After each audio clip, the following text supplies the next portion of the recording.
Hi everyone, welcome back to my channel. I hope आप लोग सब ठीक है। मुझे पता है थोड़ा सा लेट हो गया ये ब्लॉग क्योंकि मेरी तबीयत थोड़ी सी ख़राब थी। कफ़ एंड कोल्ड हो गया था और गला ख़राब था, इसलिए मैं एडिट नहीं कर पाई। अभी भी खैर ख़राब है, लेकिन और ज़्यादा लेट करती तो फिर कुछ ज़्यादा ही लेट हो जाता। और अभी बातों में टाइम वेस्ट नहीं करेंगे, let's start the vlog. Actually ये वाला जो व्लॉग है ना, वो पिछले व्लॉग का कंटिन्यूटी ही है। उस दिन हम 3 अलग अलग जगह पे चले गए थे, जिसमें सबसे पहले हम गए थे श्री सूर्य नारायण टेम्पल में, जिसका व्लॉग मैं ऑलरेडी डाल चुकी हूँ और अभी मैं ऊपर आई बटन में कहीं उसका लिंक दे दूँगी। अभी हम जहाँ जा रहे हैं ये दूसरा मंदिर है और इस मंदिर का नाम है कुरुमूर्ति स्वामी टेम्पल, या फिर इसको श्री कुर्मम भी बोलते हैं। वैसे नाम से ही पता लग रहा है कि ये जो मंदिर है श्री हरि नारायण के जो दूसरे अवतार है, कूर्म अवतार, जिसको हम नॉर्मली कश्यप अवतार भी बोलते हैं, उससे रिलेटेड ये मंदिर होने वाला है। और ये इस टाइप का एक ही मंदिर है जहाँ पर श्री हरि नारायण की कूर्म अवतार में पूजा की जाती है। अंदर जो मूर्ति है ना, वो बिल्कुल एक टर्टल के शेप में ही है। जब हम मंदिर के रास्ते निकलते हैं तो रास्ते में एक चौक पड़ता है और वहाँ पर ये बड़ा सा टर्टल का एक स्टैचू बना हुआ था, जो आते जाते लोगों को गाइड करता है कि ये वो रास्ता है जो सीधे मंदिर की तरफ जाता है। तो अब हम बात करते हैं मंदिर के बारे में। उसके बारे में मैं आपको बहुत सारे इंटरेस्टिंग फैक्ट्स बताने वाली हूँ, लेकिन उससे पहले मैं आपको ये बता दूँ कि ये जो कूर्मम अवतार है श्री हरि नारायण ने, ये कब और क्यों लिया। जब समुद्र मंथन होने वाला था, तब मंदिरा पर्वत को मंथने के लिए 2 चीज़ों की ज़रूरत थी। एक तो एक मजबूत रस्सी की और दूसरा एक अच्छे सपोर्ट और एक अच्छे बेस की, जो कि मंदिरा पर्वत के नीचे होता। जो वासुकी नाग थे, वही जिनको हम सांपों के राजा भी बोलते हैं, वही वासुकी नाग जो महादेव के गले से हमेशा लिपटे रहते हैं, वही वासुकी नाग, उनको रस्सी के जैसे इस्तेमाल किया गया। और एक अच्छा बेस जो नीचे मंदिरा पर्वत की ज़रूरत थी, एक अच्छे सपोर्ट की, उसके लिए श्री हरि नारायण ने धारण किया अपना कूर्मम अवतार। और श्री हरि नारायण का ये एकमात्र वो अवतार है जहाँ पर उन्होंने अवतरित होके किसी के साथ ना तो जंग लड़ा है, ना किसी का वध किया है। यहाँ पर सिर्फ एक अच्छे काम में योगदान करने के लिए उन्होंने ये अवतार लिया था। अब हम पहुँच चुके हैं मंदिर के बाहर और मैं आपको मंदिर के बारे में भी बता देती हूँ कितना पुराना है। वैसे ये कब बना था, कितना पुराना है, इसका कोई मतलब साइंटिफिक प्रूफ नहीं है कि ये कब बना था, लेकिन माना जाता है कि ये 4th से 16th सेंचुरी के बीच में बन के रेनोवेट भी हुआ था। और इस मंदिर में जो मूर्ति है ना, उसकी स्थापना की थी ब्रह्मदेव ने। और ये एकमात्र ऐसी मूर्ति है जो किसी इंसान ने नहीं बनाई है, ह्यूमन मेड मूर्ति नहीं है, ये एक फॉसिल है जो दिखने में तो बिल्कुल एक ब्लैक स्टोन के जैसा ही है, काले रंग का पत्थर जैसा ही है, लेकिन क्योंकि उसमें रेगुलरली अभी पूजा होता है, हल्दी चंदन लगाते रहते हैं ना ऊपर, तो अभी वो दिखने में थोड़ा थोड़ा येलो मतलब पीले रंग का नज़र आता है। जब ये मंदिर बना था, मतलब कई 100 साल पहले जब ये मंदिर बना था, उस वक्त इस जगह का नाम था श्वेतागिरी, जो कि उस वक्त जो राजा रूल करते थे ना, उनके नाम से पड़ा था। और उन राजा का नाम था श्वेत महाराज, तो उनके नाम से इस जगह का नाम श्वेतागिरी पड़ा था। उनकी वाइफ का नाम था भानुप्रिया, जो कि श्री हरि नारायण की बहुत बड़ी भक्त थी। तो एक दिन क्या हुआ, महाराज की बहुत ज़्यादा तबीयत ख़राब हो गई थी, तो उनको उनकी वाइफ ने बोला कि आप श्री हरि नारायण के जो कूर्मम अवतार है ना, उनकी प्रार्थना कीजिए, उनका मंत्र पढ़िए। तो राजा ने उनकी तपस्या की। तपस्या करने के बाद कूर्मम अवतार में श्री हरि नारायण ने उनको दर्शन दिए थे। और ये जो आप सामने देख रहे हैं, इस तालाब को बोलते हैं श्वेत पुष्करणी। इसको यहाँ पर सुधा कुंडम भी बोलते हैं। और माना जाता है कि श्री हरि नारायण ने अपने सुदर्शन चक्र से इसको बनाया था, क्योंकि महाराज बीमार थे और उन्होंने यहाँ पे स्नान किया और उसके बाद वो एकदम ठीक हो गए थे। और यहाँ की इस तालाब की खासियत ये है कि यहाँ की जो मिट्टी है ना, इसके नीचे की, वो एकदम वाइट कलर की है। इसको गोपी चंदन भी बोलते हैं यहाँ पे। और जब एक और महाराज ने इसके बारे में सुना, वो भी यहाँ पे आए थे और उन्होंने ही यहाँ पे जो तालाब है उसके चारों तरफ कुंड बनवाया और काफ़ी समय तक उन्होंने यहाँ पे पूजा पाठ किया। यहाँ पे उस समय महर्षि शंपंगी का आश्रम हुआ करता था वहाँ पे रुक के उन्होंने काफ़ी पूजा पाठ किया। और उसके बाद हुआ ये कि श्री हरि नारायण प्रसन्न हुए। जो मूर्ति पूर्व दिशा के तरफ थी, ईस्ट फेसिंग, वो इनके पूजा से प्रसन्न होकर वो मूर्ति धीरे धीरे धीरे धीरे वेस्ट डायरेक्शन में मुड़ने लगी थी, पश्चिम दिशा की ओर, क्योंकि जो आश्रम था वो पश्चिम दिशा की ओर था। तो इसके वजह से हुआ ये कि जो मंदिर के बाहर ध्वज स्तंभ होता है वो हमेशा उस डायरेक्शन में होता है जहाँ पर जिस डायरेक्शन में भगवान का मुंह होता है, फेस होता है। तो अब उस चक्कर में पहले तो ईस्ट साइड में ध्वज स्तंभ था, और जैसे ही मूर्ति इस साइड को मुड़ गई, अभी दूसरा एक ध्वज स्तंभ वेस्टर्न डायरेक्शन में भी है। तो इस मंदिर में देखा जाए तो दो दो ध्वज स्तंभ है। और ये है मंदिर के स्तंभ।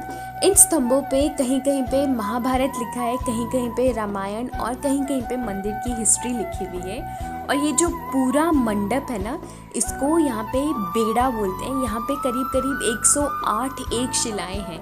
एक शिलाएं मतलब ऐसे पिलर्स जो सिर्फ एक पत्थर से बने हुए हैं, और वो भी एक दूसरे से अलग।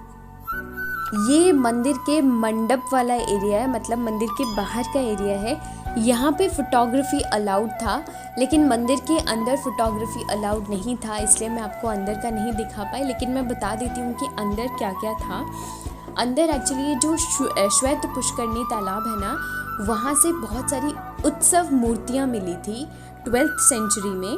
तो उन सारी मूर्तियों की स्थापना करी हुई है अंदर। वो सारी मूर्तियाँ थी। एक नरसिंह नारायण की भी बहुत बड़ी एक मूर्ति थी, वहाँ पे भी पूजा पाठ होता है।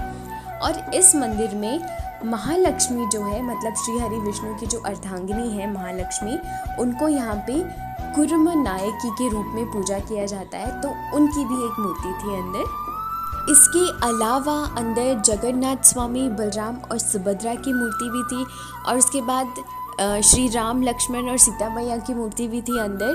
सारी उत्सव मूर्तियों के जैसे ही वहाँ पे पूरी स्थापना करी हुई थी। और साथ में जो श्री हरि नारायण की कूर्मम अवतार की जो स्टील प्रतिमा है ना, वो वहाँ पे थी। ये जो आर्किटेक्चर आज आप देख रहे हैं इस मंदिर का, सामने अभी जो आर्किटेक्चर है, ये माना जाता है कि 4th से 16th सेंचुरी के बीच का ही आर्किटेक्चर है। अच्छा, श्री हरि नारायण का जो कूर्मम अवतार है, मतलब ये कश्यप जो अवतार है, इस अवतार में ये एकमात्र ऐसा मंदिर है जहाँ पर इसी अवतार में उनकी पूजा की जाती है। इसकी मूर्ति भी बिल्कुल वैसी है जैसे एक टर्टल होता है, बिल्कुल वैसे ही। और माना जाता है कि द्वापर युग में बलराम श्री हरि नारायण से मिलने के लिए यहाँ पे आए थे। तो उनके जो क्षत्रपाल थे भैरव, उन्होंने उनको अंदर नहीं जाने दिया। और बलराम बहुत ज़्यादा गुस्सा हो गए। बहुत ज़्यादा गुस्सा होने के बाद बलराम और भैरव के बीच में बहुत भयंकर लड़ाई भी हुई थी। और जब श्री हरि नारायण को इसके बारे में पता चला तो उन्होंने कहा कि बलराम को अंदर भेज दिया जाए। और बलराम अंदर गए, लेकिन गुस्सा तो बहुत हो गए थे। तो उन्होंने श्राप दिया कि ये सिर्फ एकमात्र ऐसा मंदिर होगा जहाँ पर श्री हरि नारायण के कूर्मम अवतार की पूजा की जाएगी। इसलिए शायद ये एक ही मंदिर है जहाँ पर कूर्मम अवतार में उनकी पूजा की जाती है। और ये सब होने के बाद श्री हरि विष्णु ने आंजनेय स्वामी, मतलब श्री हनुमान को बहुत ज़्यादा रिक्वेस्ट किया था। उसके बाद अभी माना जाता है कि इस मंदिर की जो रक्षा है वो हनुमान जी ही करते हैं।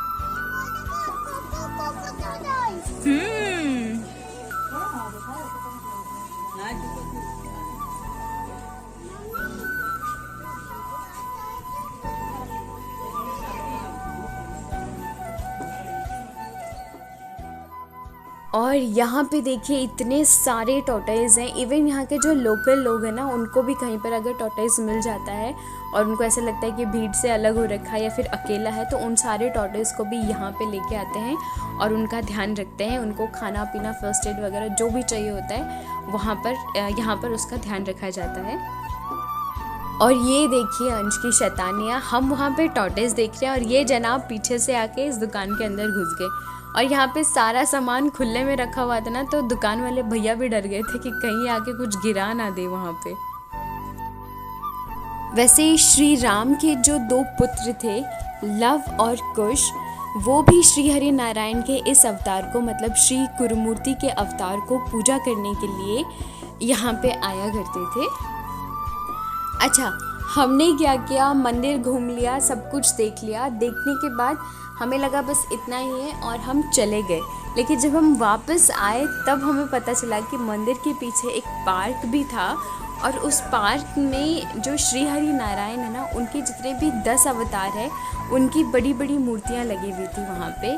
तो अगर कोई जा रहा है तो ज़रूर से वो पार्क भी देख के आना। हम तो देख नहीं पाए लेकिन आप ज़रूर देख के आना।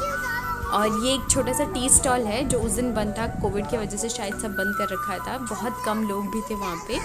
यहाँ पे हाँ बहुत दूर दूर से मतलब फॉरेन से भी लोग आते हैं। मैंने बहुत सारे फॉरेनर्स भी देखे थे यहाँ पे।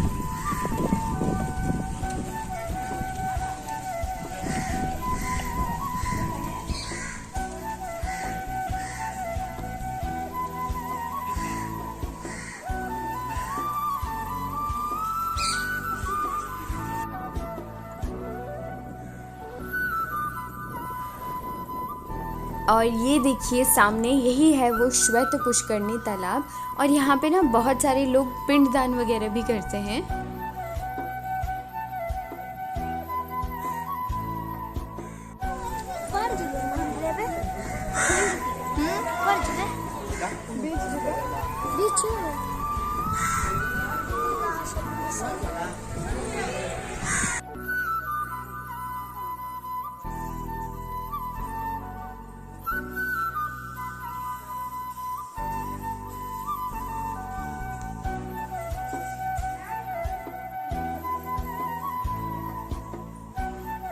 और ये है मंदिर के बाहर का छोटा सा मार्केट एरिया, बिल्कुल वैसा ही जैसे श्री सूर्य नारायण जी के मंदिर के सामने था।